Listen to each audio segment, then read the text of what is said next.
For those serious about becoming successful, consistently profitable options traders, now is the time to build skills in technical analysis, market analysis, and applied volatility to get those results. We have multiple memberships, starting with our Go membership that teaches rules-based trading and our Pro membership that teaches more subjective trading. For more information, go to lockeinyoursuccess.com/memberships.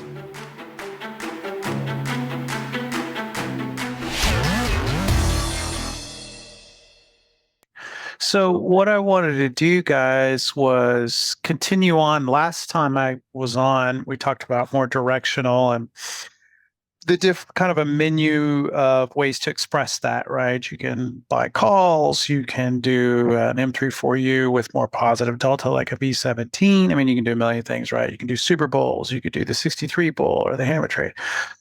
And we went through an example where I entered a 63 bull, which is a BWB above the money, and a Super Bowl at 31 DTE. And I just wanted to pick up on how these trades finished or how, and talk about some alternative ways to maybe make a little bit more out of them. You guys remember, for those of you that watched the last session or participated, they were both winners. And on that day, there was about 9 days left in the trade.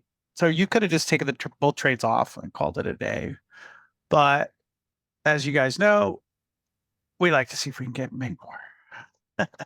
So I wanted to quickly go back and talk about what the setup was to get long. And so where we have the arrow here is where these trades got long, which would have been, I believe that's September 10th. And the basic setup there was a confluence of things. We had a nice pivot that was established earlier this year. It's also where we gapped out of the range we were in. There was a 50% 618 retracement zone. So here's the 50, here's the 618. And as you guys know, in the Russell, I like to see it do a look below and fail or a 2B reversal of the 618. It's not required, but it adds to the preponderance of evidence. So I've got one piece here, which is pretty big. I've got my second piece of evidence, which is a retracement. I've also got a moving average, which I don't use a lot, but it certainly helps the story. Right? Yeah. Yeah. It's you moving average people are paying attention to that. So. Yeah. Yeah. And then I have on an hourly chart a U from here to here that's measured. Here's the 0. Here's the 100%. And the target magically is there, which we hit that day, and then we bounced. So I'm in. I'm bullish. We're in an uptrend. I want to be bullish, and I want to be, probably medium plus bullish. And that's what we did. So I just wanted to kind of go over the setup again. So we get long here. We go up here. You get the move, and you could just call it A and get out.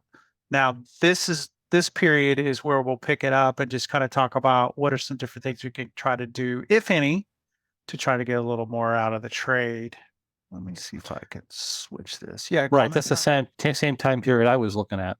Yeah, exactly. Yeah. So that's what we were saying. It's kind of similar. So if you can see my O and E. Yes. Yeah. Okay. This is the Super Bowl at this point in time. And stayed in for science. That's right. Brandon says it stayed in for science. So it's always a good thing, right? What's that? Brandon said you stay in for science. Science, yeah. Science. Yeah, so this is where we were last session. So right. October 2nd. Let's see, the only adjustment, actually it wasn't an adjustment. There was an add on the 20th. I don't remember what the signal was, but on the 16th, I'm sorry. I added another, I think it was just breaking out. I added a little bit of a smaller Super Bowl and we scalped it, hit a price pattern target, took that off, and that's where we are today. So I wanted to go to the 7th. So this is last session as we met, and it didn't do anything until the 7th. Let's see what we did here. Now, remember, there were 8 days last session, and then I made a decision to see if we could get a little bit more out of the trade. The only problem is there is not much time left. Had there been a little bit more time, there would have been a ton more really good options to do. Well, argument, Stephen, right? Mhm. Why can't you just put the bearish vertical on with more time? A bearish vertical on? Yeah, you could. Yeah, like Right, you did. Yeah, just instead of Yeah.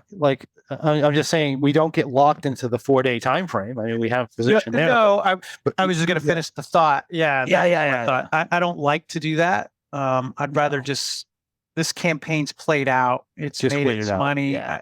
I'd rather go fresh. Mhm. And I'm not, those are my reasons. And again, let me just say that had I only been up $1,000, the trade hadn't performed, then I would probably try to do something like that. Cause you could argue that's kind of like just getting out and starting fresh anyway, but I want to finish this one out, and it's close to potentially having a nice pullback.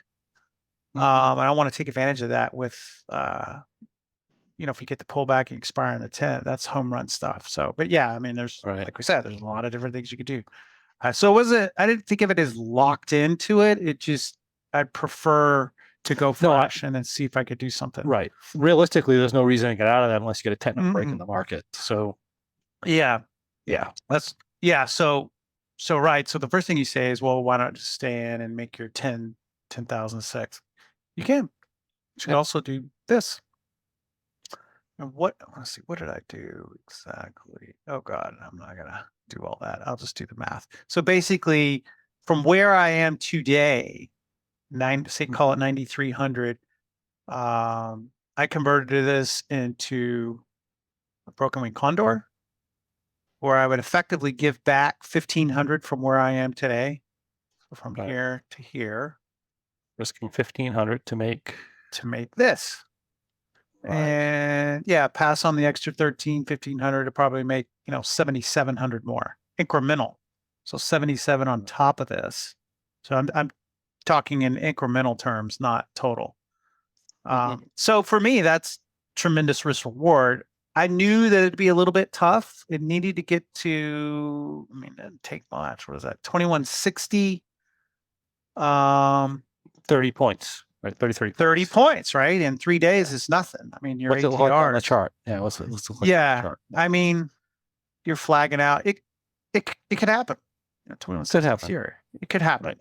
Like I said, if I had like one more week left, it would have been a lot better. Plus, with one more week, had it shown signs that it wasn't going to pull back, I could do something to get this back up, maybe flip it back into, either roll this to get this up, or I could kind of back out of my bearish move to get back into the bullish move and make what I did before, if that's your objective.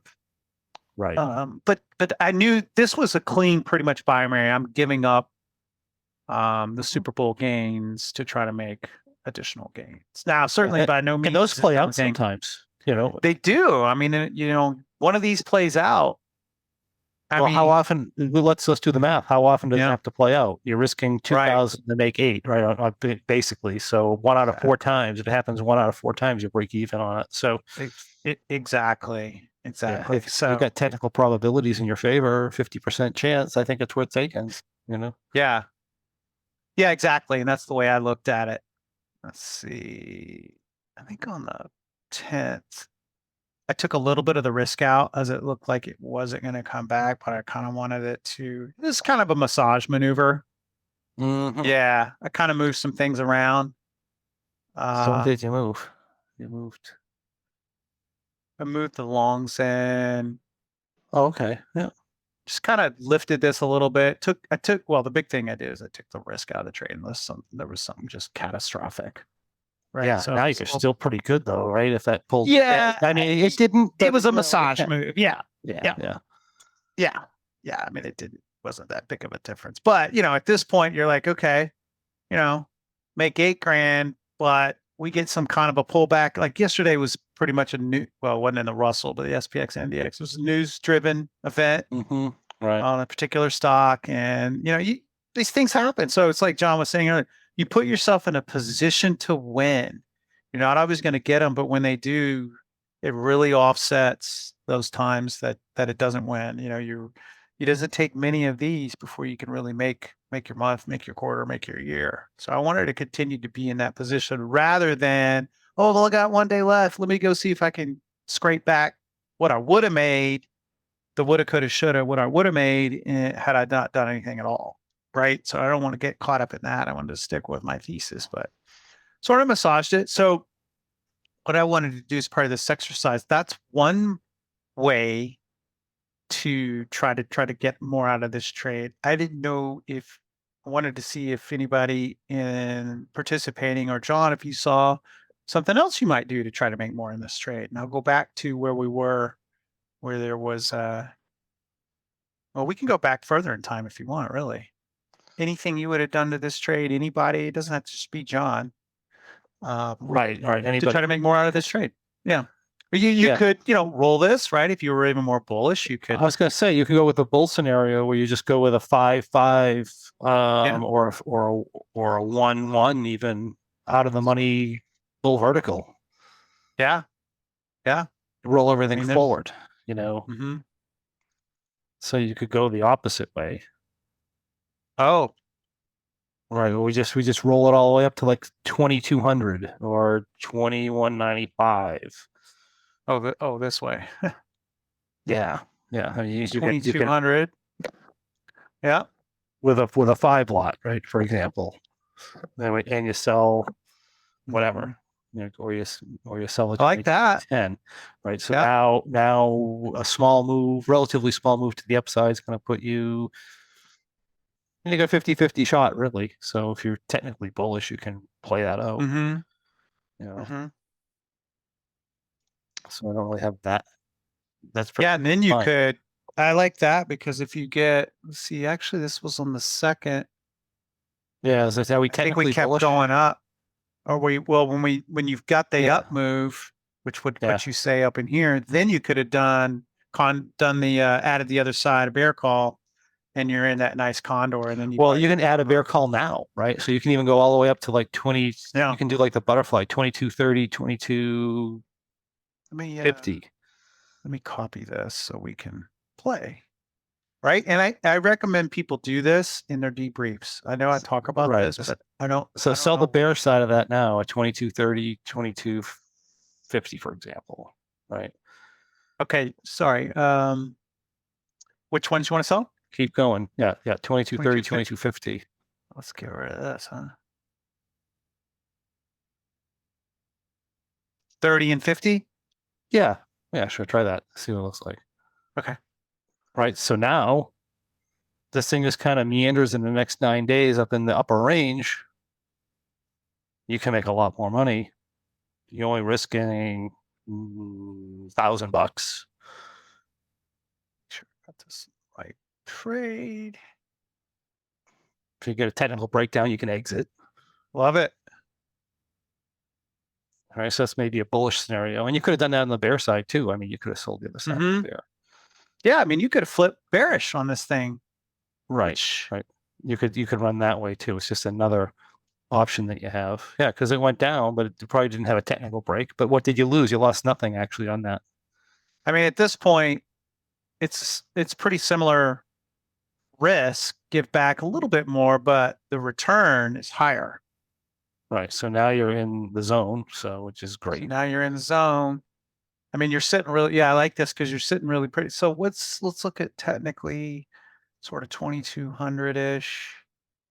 Yeah, you can compare that to the zone and see what we're trading in. Yeah, I mean, so as long as you don't take out these highs, of course you don't take out the lows. Take out the lows, you can widen it. But this is what's nice is you're kind of in a race with time, which is really very attractive because you get this dynamic, right? So you have to remember this kind of.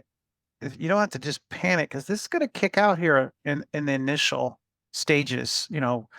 4, 3.